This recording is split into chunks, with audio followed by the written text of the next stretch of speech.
안녕하세요. 토닥토닥 동화나라의 진검돌이입니다. 오늘은 아놀드 로벨의 우화 세 번째 마지막 시간입니다. 우화는 짧은 글 속에 커다란 울림이 있는 작품이라서 우리 어린이들의 생각 주머니가 이만큼 커졌을 것 같아요. 그렇죠? 오늘은 또 어떤 기상천외한 얘기들이 있을지 더 들어보자고요. 자, 이제 토닥토닥 동화나라로 출발!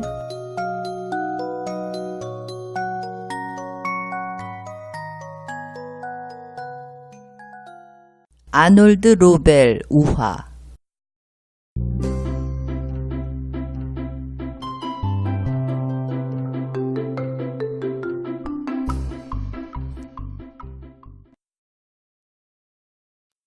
아빠 코끼리와 아들 코끼리. 아빠 코끼리와 꼬마 코끼리가 집에서 저녁 시간을 보내고 있었어요. 꼬마 코끼리가 롤롤로 노래를 부르자 아빠 코끼리가 얼굴을 찌푸렸죠. 좀 조용히 하렴. 아빠가 신문 보고 있잖아.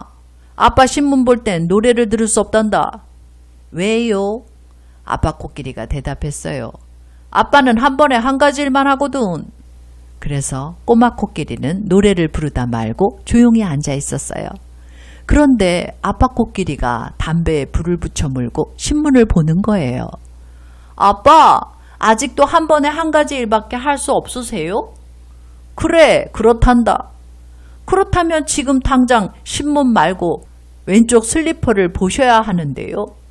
아빠 코끼리가 약간 짜증스레 대꾸했죠. 하지만 얘야, 아빠가 지금 보는 신문이 왼쪽 슬리퍼보다 훨씬 중요해. 지식이 훨씬 풍부하단다. 그럴지도 모르지만요. 그래도 아빠가 보시는 신문에는 담뱃불이 안 붙었잖아요. 왼쪽 슬리퍼에는 지금 담뱃불이 붙었어요. 그제야 아빠 코끼리는 깜짝 놀라 물통이 있는 데로 달려가 발을 담갔어요. 꼬마 코끼리는 다시 노래를 부르기 시작했답니다. 때로는 단순한 관찰이 지식보다 중요합니다.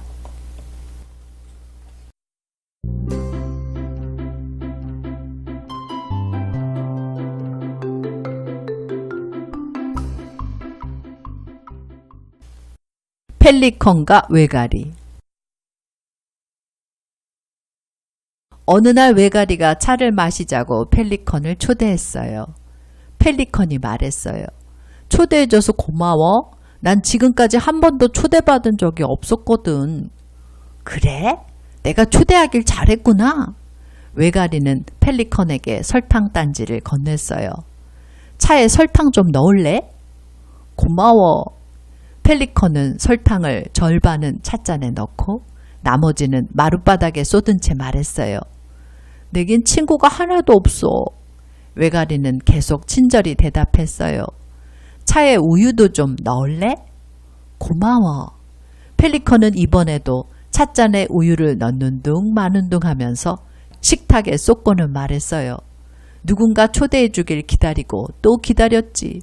하지만 아무도 날 안 불러. 외가리는 펠리컨 얘기를 들으면서 계속 물었어요. 쿠키도 좀 먹을래? 고마워.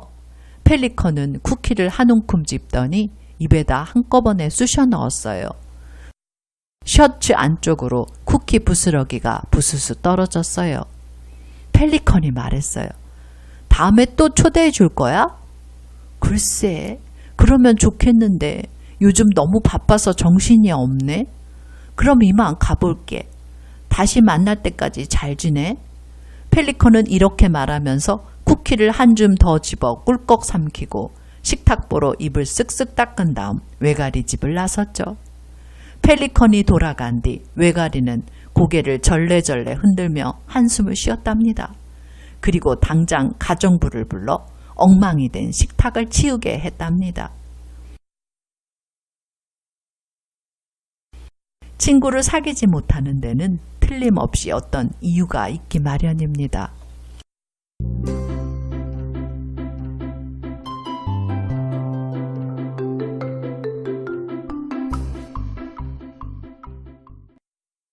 해를 부르는 어린 수탉.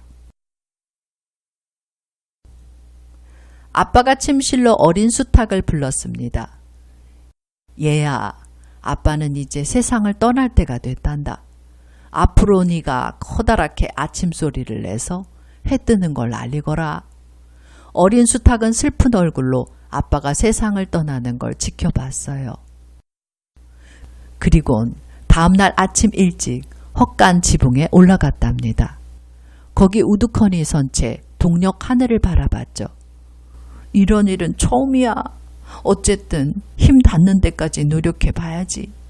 어린 수탉은 고개를 높이 들고 소리쳤어요. 하지만 다 기어들어가는 쉰소리만 났답니다. 결국 그날은 해가 떠오르지 않았어요. 온종일 구름이 하늘을 덮은 채 축축하게 비만 내렸죠.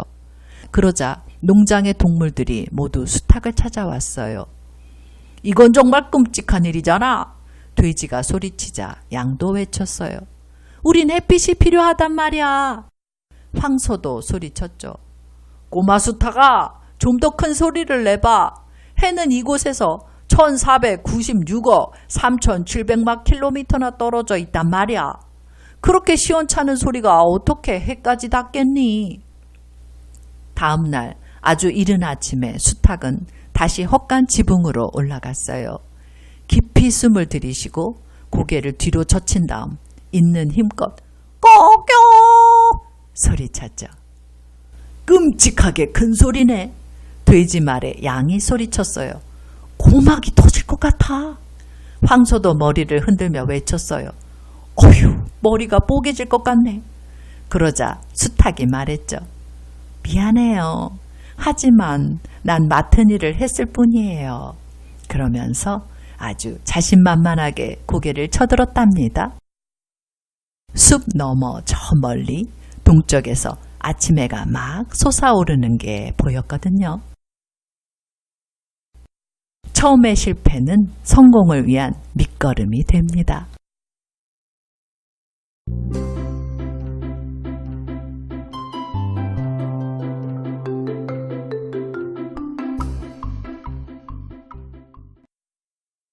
식탁에 끼인 하마. 어떤 하마가 식당에 갔어요. 가장 마음에 드는 식탁을 골라 자리 잡고는 큰 소리로 외쳤답니다. 여기요. 콩수프, 양배추, 으깬 감자 요리 좀 줘요. 배고프니까 빨리요. 잠시 후 종업원이 음식을 들고 나타났죠. 그런데 하마가 눈을 부릅뜨고 음식 접시를 노려보더니 이렇게 소리쳤어요. 이봐요. 이걸 먹으라고 가져온 거요? 양이 너무 적잖아. 이 정도 음식은 새들이 먹어도 모자랄 거야. 콩수프는 목욕통을 가득 채울 만큼, 양배추는 물통을 채울 만큼, 그리고 으깬 감자는 산더미만큼 가져오란 말이야. 난 식욕이 엄청난 하마라니까. 종업원은 주방으로 돌아갔어요. 콩수프는 목욕통을 가득 채울 만큼, 양배추는 물통을 가득 채울 만큼, 그리고 으깬 감자는 산더미만큼을 가져왔죠. 하마는 순식간에 그걸 깨끗이 다 먹어치웠어요. 정말 맛있어. 하마는 냅킨으로 입가를 두드리면서 일어나려 했죠. 그런데 이게 웬일이에요? 꼼짝할 수가 없었어요.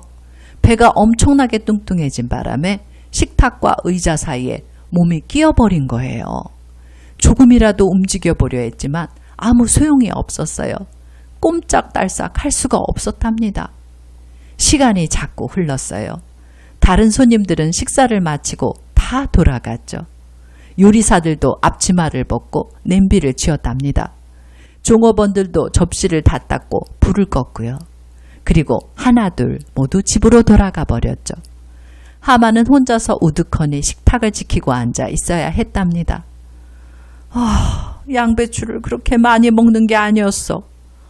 컴컴한 식당에 앉아 어둠 속을 바라보며 하마는 끄 트름을 했답니다.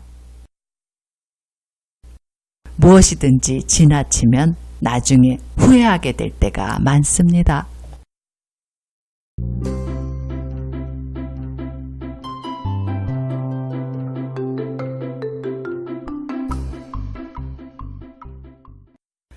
바다로 떠난 꼬마 생쥐. 어느 날 꼬마 생쥐가 바닷가로 여행을 떠나겠다고 말했어요. 얘가 지금 무슨 소리를 하는 거야? 세상이 얼마나 무서운 곳인데 절대로 안 돼. 엄마 아빠가 동시에 외쳤지만 꼬마 생쥐는 야무지게 말했어요. 전 이미 마음을 정했어요. 여지껏 한 번도 바다를 본 적이 없잖아요. 벌써 바다 구경을 했어야 했는데 아무도 내 마음을 바꿀 순 없어요. 엄마 아빠 생쥐는 한숨을 푹 쉬었어요. 그렇다면 할 수 없구나. 어쨌든 조심해야 한다. 다음날 동틀 무렵 꼬마 생쥐는 집을 나섰어요. 그런데 아침나절이 채 지나가기도 전에 끔찍하게 무서운 일이 닥쳤답니다. 야옹 하고 나무 뒤에서 고양이 하나가 뛰어나왔거든요. 꼬마 생쥐는 고양이를 피해 달아났어요. 젖먹던 힘을 다해 달렸지만 결국 고양이한테 꼬리를 조금 뜯기고 말았죠. 게다가 오후에는 새떼와 개떼한테도 공격을 당했어요. 또 몇 번이나 길을 잃고 헤매기도 했지요. 온몸이 상처투성이가 되고 피가 흘렸답니다. 꼬마 생쥐는 힘이 다 빠진 채 겁에 질렸어요. 저녁이 다 돼서야 꼬마 생쥐는 마지막 언덕을 천천히 올라갔답니다. 드디어 눈앞에 바다가 펼쳐졌어요. 모래사장으로 끝없이 밀려오는 파도도 보였고요. 말할 수 없이 아름다운 석양빛이 하늘을 가득 채우고 있는 것도 보았답니다. 정말 아름답구나. 엄마 아빠도 오셔서 함께 보셨더라면 좋았을 텐데. 꼬마 생쥐가 이렇게 중얼거릴 때 바다 위로 달과 별들이 떠올랐어요. 언덕 위에 조용히 앉아서 꼬마 생쥐는 평화로운 만족감에 깊이 빠져들었답니다. 진정한 행복을 맛볼 수 있다면 어떤 험난한 여행도 해볼 만한 가치가 있겠죠.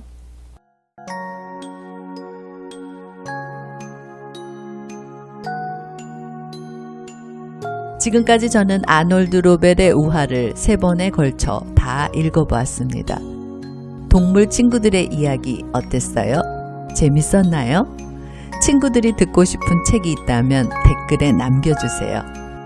저 토닥이는 다음 시간에 더 재밌는 책 준비해서 다시 오겠습니다.